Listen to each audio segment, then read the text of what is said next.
मित्रांनो, बरेच कांदा उत्पादक शेतकरी आपल्याला प्रश्न करत असतात की ज्यावेळेस कांदा वाढीच्या अवस्थेमध्ये असतो, हलकासा खालून गड्डा बनत असतो, त्यावेळेस कांद्याची मान जाड होण्यासाठी आणि वरून पातीची संख्या अधिक होण्यासाठी आपण कोणते उपाय करायला हवे?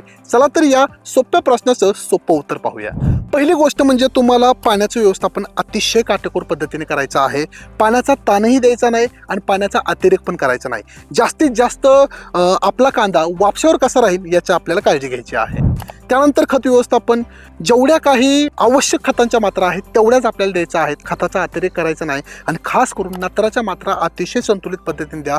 तुम्ही जर युरिया जास्त टाकला किंवा नत्र कोणत्याही इतर ग्रेडमधून जास्त दिलं तर नुसती पातीची उंची वाढणार आहे, त्या ठिकाणी मान तुमची अजिबात बनणार नाही.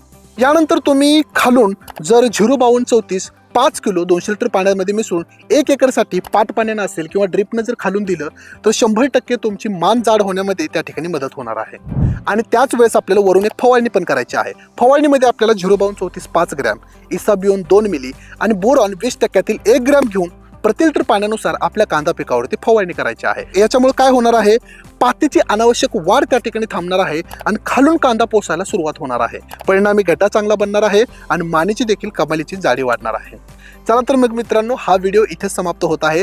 तुम्हाला जर मी बनवलेल्या कांदा पिकाचं लागवड ते काढणी शेड्यूल हवं असेल तर मला स्क्रीनवर दिलेल्या व्हॉट्सअप नंबरवरती नक्की मेसेज करा. धन्यवाद.